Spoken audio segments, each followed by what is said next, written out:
এয়া আজি পনীৰ কেনেকৈ বনালো দুপৰীয়াৰ কাৰণে আহকচোন চাওঁ সম্পূৰ্ণ ভিডিঅ'টো শেষলৈকে। আৰু ভাল লাগিলে প্ৰথমতে এটা লাইক কৰি দিব দেই গাইছ।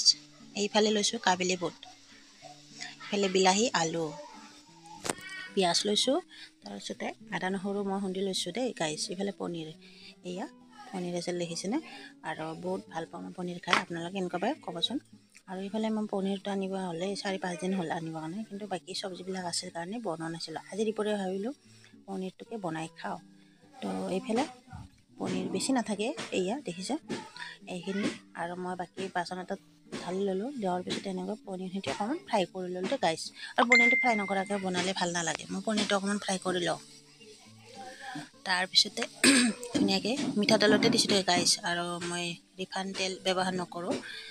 আৰু ইফালে পনীৰখিনি ধুনীয়া দেখিছেনে কালাৰ। আৰু পনীৰটো আগতীয়াকৈ এনেকৈ পানীত থাকিলে আগতীয়াকৈ তৰাই ল'ব লাগে, যিহেতু পানীত মানে থাকে ন বস্তুটো তেলত লাগি ধৰে কেনে। আৰু এইফালে ধুনীয়াকৈ পনীৰ দি ফ্ৰাই কৰা হৈ গ'ল। এইফালে পাঁচফোৰণ দিছোঁ এই কেৰাহীতে, তেজপাত, জলকীয়া, পিঁয়াজ গোটেইখিনি দি দিছোঁ।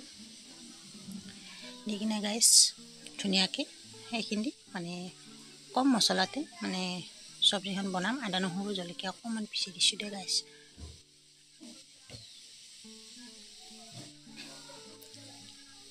এইফালে দেখিছে এইখিনি ভাজি ল'লোঁ, ভাজি লৈ কিনে তাৰপিছতে হালধি,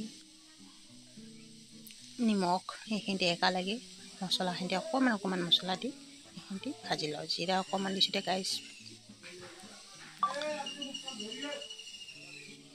তাৰপিছতে এইখিনিতে ধুনীয়াকৈ মছলাখিনি অলপমান ভালদৰে ভাজি ল'লোঁ দেই গাইছ। ভাজি লোৱাৰ পিছত এনেকৈ অকণমান মছলা দি দিছোঁ। মছলা জোখি বাচনটোতে খুন্দি লোৱা বাচনটোতে পানীখিনি দি এনেকৈ মছলাখিনি ভাজি ল'লোঁ গাইছ। লৈ কিনে যিহেতু কাবেলি বুটকেইটাও মানে বইল কৰি লৈছোঁ, প্ৰথমতে আলুখিনি বইল কৰা নাই, সেইকাৰণে আলুখিনি অকণমান ফ্ৰাই কৰি লোৱা গাইছ। এয়া কাবেলি বুটকেইটাও দি দিওঁ গাইছ। এইবিলাক বুটকেইটাও দি মিক্স কৰি ধুনীয়াকৈ বইল কৰি লওঁ, ভাজি লওঁ। এইখিনি বস্তু যিমান ভাল মানে ভাজি লৈ বস্তুখিনি চব্জিখনৰ সোৱাদটো অলপ ভালকৈ উঠে।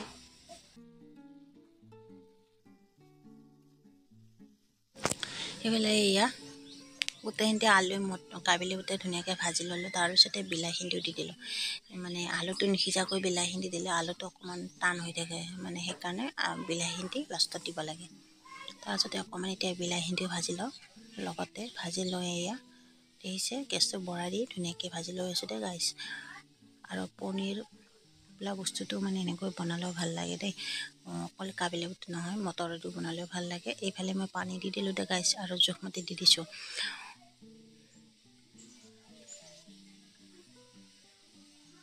এয়া ধুনীয়াকৈ উতলিলে তাৰপিছতে মই উতলাৰ পিছত অকণমান লৰাই দি এনেকৈ মানে দেখিছে বেলেগ মছলা কৰি নকল যি কিবা আদা নহৰুৰ সৈতে, আৰু এইফালে জিৰা অকণমান দি দিছোঁ। তাৰপিছতে পনীৰ পিচ দি দিলোঁ।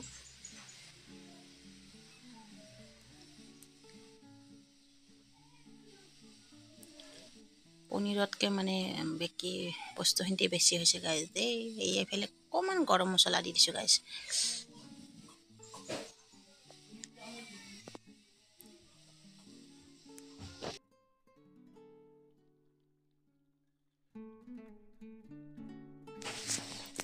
এইফালে দেখিছে পনীৰ মানে ধুনীয়াকৈ হৈ গ'ল, গ্ৰেভি টাইপৰ অকণমান হৈছে, বেছি জোলো ৰখা নাই।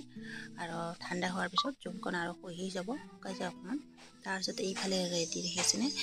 লাষ্টত মই কি দিছোঁ, এয়া নৰসিংহৰ পাত দিছোঁ গাইছ, ধনিয়া পাত নাই কাৰণে।